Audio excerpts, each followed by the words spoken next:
Hi, sweeties. How are you doing? Welcome to Naya Sim, and thank you all so much for all the love and support. Hope you all are doing great. So today we'll be talking something very important, and it's about a black man who is getting lots of counseling for trying to defend Trump's actions and statements towards black people. And the fact that Trump actually came out to say that, black people are going to support him because he has had so many indictments, and also black people are trying to link black people to being criminals and all that, because that was how I saw it according to what he said. I already I brought the video here, and I'm sure you all saw that. And the fact that a lot of people are going to see something wrong, some people doing some bad things or doing some wrong things, and you are trying to defend them, it's something that I'm finding so hard to believe. Some people are already sellouts, but then it's really amazing when people try to also sell out their own community to other people just because they are probably getting some money or stomach infrastructure. Some people are very selfish that they can do anything, to sell their own community out just to be relevant to pump colored people. But I keep saying this: if you think that you are being cheated to your own community, and then that white people are going to take you seriously, they are just going to use you and dump you. You probably might not know, but eventually you will find out. Ask other people who has gone through this how it went. It doesn't really go well. You know what? Let's get into this.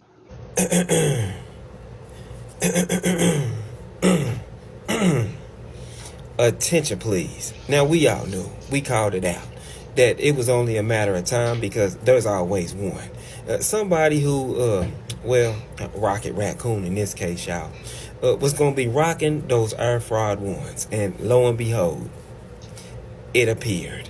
And in this case, we knew that it was going to be another House Negro. In this case, Congressman Byron Donalds out of Florida, who was going to literally defend his cult leader on his racist comments about black people and the criminal justice system, and being able to relate to him. But don't take my word for it. Just watch. Press play. On Friday, you introduced Donald Trump at a group of black conservatives. He made a number of headline-making comments, including this one. Take a look. I got indicted a second time, and a third time, and a fourth time. And a lot of people said that that's why the black people like me, because they have been hurt so badly and discriminated against. And they actually viewed me as I'm being discriminated against. Congressman, it sounds like Donald Trump was implying that he can win black voters because they get indicted all the time, too. Is that what he was saying? Well, I think it's in part of that. That's part of it, Kristen. Look, it was a great night Friday night in Columbia, South Carolina. The president was really just enjoying himself. It was a great celebration for black conservatives across our country. But let's be very clear. Our economy is a mess. Our border is completely unsecured. These things are causes of major concerns for black voters, like it is for every voter in our country. But then when you layer on the fact that, yes, this is political persecution from the Department of Justice and from radical DAs throughout our country, this is something similar that black people had to deal with the justice system themselves. And so their look of it is real simple. Well, dang, if the government's going after him with foolishness, he can't be that bad, especially considering the fact that Joe Biden is terrible at his job. Congressman, let's just be clear. All four indictments against former President Trump were brought by grand juries. There is no evidence that the indictments are political in nature. But let me stick to... Boy, I swear, these Negroes out here dancing and prancing for Colt 45. They literally are mad at folk for doing their job, actually holding folk accountable. And these are the same people who deny that racism even exists. Yeah, and there is no such thing as systemic racism in this country. Hell, y'all remember when Nikki Haley said America isn't a racist country? Question mark, question mark, question mark. And I could have sworn that Tim Master Scott said the same damn thing. Now, keep in mind, y'all, Code 45 said this, and I quote, and a lot of people said that's why black people like me, because they have been hurt so badly and discriminated against. I mean, at this point, can y'all asses just pick a side? I mean, y'all just all over the damn place. You're damn near exhausting. And so let me get this correct. Y'all saying that discrimination against Code 45 exists, but not for black folk. Please, make it all make sense. Now, this brother right here, now he called it out, and he called it out on site. And this is brother Cedric Richmond, a former congressman, now who is the campaign co-chair for President Joe Biden. Now, he said that Code 45 comments were insulting, and it's just plain racist. Now, Byron Donalds, he responded and fired and tried to take a shot at Cedric and said this, and I quote, Cedric is just trying to play politics and use racial politics. And when they asked the congressman, Byron Donalds, if Code 45 offended him, do y'all want to know what this Negro said? He said no, because he understood what Code 45 was talking about. Ain't that something? Of course he isn't bothered, y'all, because that's what step and fetch rocket raccoons do. They bow down to their masters. When I say Byron Donalds, you are an embarrassment to the black community. And you have literally sold your soul to the devil. And for what? And here your black ass is out here carrying the banner for white supremacy. If sellout was a person, it looked just like this. And those would be facts on facts on facts on top of facts. Carry on. Always talking about what the military should be and shouldn't be and how they should comport themselves. Keep in mind, Byron Donalds and I don't have a lot in common, especially in this way. He never served his country. Never, as we say in the Marine Corps, stood his feet on the yellow footprints.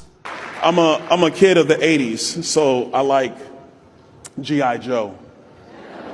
Like, I just want our military to be G.I. Joe again. I think that's what most people want. That's what I want. I'm a child of the 80s. I'm a child of the 80s too, Byron.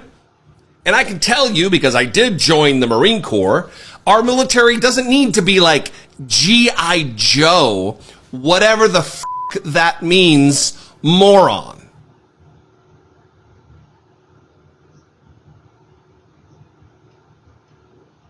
G.I. Joe. Like, I just want our military to be G.I. Joe again. Wow, Congressman, that sounds like a fantastic idea. You just want the military to be G.I. Joe again. Okay, so why don't you guarantee their benefits for the rest of their lives and stop fiddling around and fucking around with them? How about you do that? How about you make sure that all the bureaucratic red tape that a lot of veterans have to go through to get said benefits, why don't you get rid of all of that? Raise the pay of every service member, every man and woman wearing the fucking uniform. Raise the pay to 5% every year. How about that? How about instead of authorizing more money to go to defense contractors, you actually authorize a chunk of that money go to those war fighters? Because see, here's the problem with wanting the military to be like your fucking doll, Congressman. Since I know you've never served. Jesse has served. I have served. In fact, there are several veterans, both Republican and Democrat, on this application right now. We don't always agree. We don't. But you know one thing we all have in common? We've all done something you could never do, Congressman, and that is serve this country. And every single one of us has a horror story about our benefits, our pay. Every one of us. Even the ones that are red, white, and blue, star-spangled awesome will tell you they had times where things were a little bit lean. But we can all sit and watch as we get new equipment. We don't get a raise. We get new equipment. Always get new equipment. How about instead of wanting us to go fight everywhere, you actually take care of some of those veterans that are homeless? And try to do it without demonizing immigrants, undocumented ones. How about that? Try that one. You want us all to be like your dolls, the dolls that you had when you grew up. Well, see, that's the thing, Congressman Donaldson or whatever the fuck. We're not dolls. None of us are. We're actual human beings with loves and hates. We have political affiliations. We have families. Some of us don't, though. Some of us don't. Some of us have been exposed to shit while we were overseas playing G.I. Joe for you that we're never going to recover from. A lot of us seen shit, watched our friends die, things of that nature. And yet, when it comes to things like, hey, I don't need to take all of these meds. There's a fight. There's always a fight. Y'all love parading in front of us, talking about support the damn troops. But when we say things like, okay, so can we make sure that every veteran has benefits for life and that we guarantee them, we don't have to keep reauthorizing them? How come we can't get world-class treatment at our VA centers and VA hospitals? I notice the G.I. Joe analogy doesn't go there, does it? Because G.I. Joe doesn't break a bone or have PTSD or deep depression. G.I. Joe doesn't have amputations. G.I. Joe isn't facing homelessness on the streets. G.I. Joe isn't trying to figure out how to get money for a house. No, G.I. Joe doesn't have to do any of that. And that's where your I just want the military to be G.I. Joe again analogy goes to shit. That's where it goes. I said this yesterday in a live. I meant it then and I mean it now.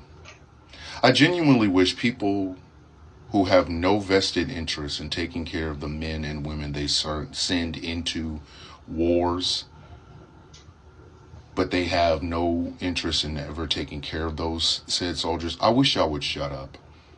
Leave us out of your shit. Leave us out of your conversations. Stop using our service as a cudgel against other people. Stop it. There are politics in the uniform, don't get me wrong, and I understand that. But the military is supposed to be apolitical. We do the job whether there's a Republican and Democrat in the White House, controlling the Senate, or controlling Congress.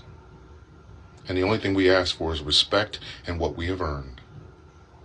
But it always seems like there's a fight for that. Always. How many of you Republicans fought against the PAC Act? Oh, because Biden's name was on it. How many of you agreed to give subsidies to defense contractors? How many of you are spreading disinformation and misinformation about the war in Ukraine? How many? How many of you? And it's usually Republicans. It's usually Republicans that do that. But you have no problem standing in front of a conservative political action conference talking about what you want the military to be. You ain't laced a boot in shit. Never spent a day doing accountability formations. No PT. No. None. You never had to look a group of young men and women in the face and then tell them we're going to war. You never did. But you don't mind using us. So if you're at least going to treat us like hookers, at least pay us as such. How about that?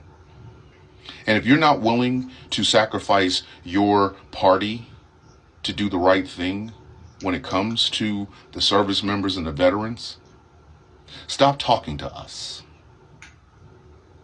Stop talking to us. Y'all have turned your dislike of diversity, equity, and inclusion into an all-encompassing thing, and that also means the military. Let me know when DEI wasn't a part of the military after Truman integrated it. And if you can't, do me a favor, Congressman. Keep us at your fucking So this mouth. is all I got from this video. And the truth is that some people are going to say the truth, but they are going to pretend like they are not saying the truth because it benefits them, right? And because, I mean, some people are more interested in their stomach infrastructure, you know? It's just only them what they can get from this particular politician or from this particular party at this point in time. But I think all these are, I mean, like, I think it's time we start thinking beyond, I mean, the present, because sometimes it's not just about the present. It's just like about the future, you know, like, you know, what it's going to happen. How is this going to affect my actions, people around me, people that love me, people that I care about, and all that.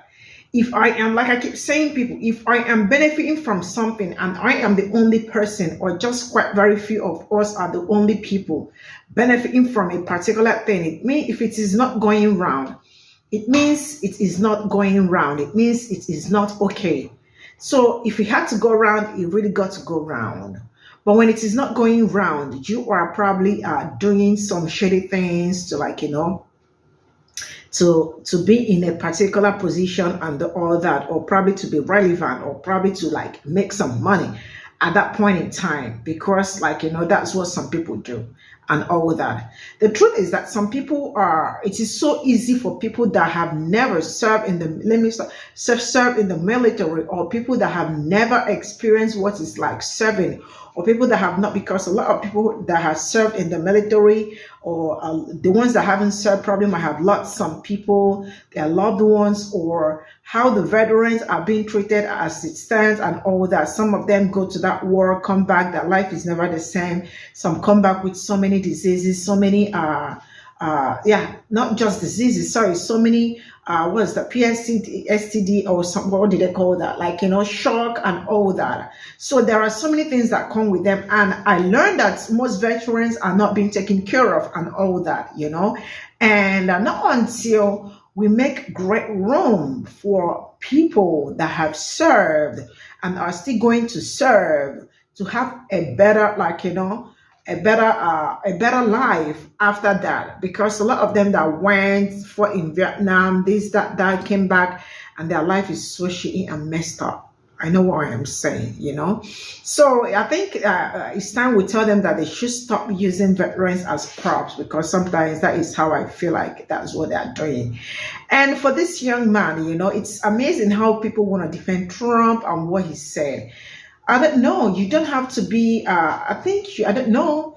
You don't have to be his friend, or you don't have to be his, I don't know. But like, what I'm trying to say is that there are some things people say and you know that it is totally wrong, and you just have to condemn it. But some people are going to defend bullshit. And in the process of defending bullshit, they set themselves up for drag, which he has done. And a lot of people are dragging him and think that he is a coon, he is a sellout and all that. You know, I keep saying this. Anything that is not going to benefit my people, anything that is, I feel like it's not going to favor the people that I love so much, especially my community and my loved ones, I don't think I want to venture into it, because in the end, it's going to backfire. There are a lot of people that has, especially some black people, that they've made a lot of money from their, like, you know, they have sold their own people out just because they need to get the money, they need to get endorsement, they need to, I mean, I don't know, but like, you know, they just sell out their community. You know, you can imagine Snoop Dogg, Ice Cube, and the rest of them all of a sudden were like, you never vote for Trump. And before we know, say Jack, all of them are saying again, Trump is the most reliable person, you know. And you think it's a magic. Did it just happen? Of course, it just did not happen. They probably might have collected their own pension, like collected their own money, and then they don't want to speak up again for their own community. Why? Because they are very much interested in stomach infrastructure just for themselves only. I mean, I call those selfish acts, you know? I mean, and you see a lot of them in Black community really doing amazingly well for themselves, but they will never invest in their own community. I mean, it's really sad, but that's all I got to say. See you all in my next video. Bye for now.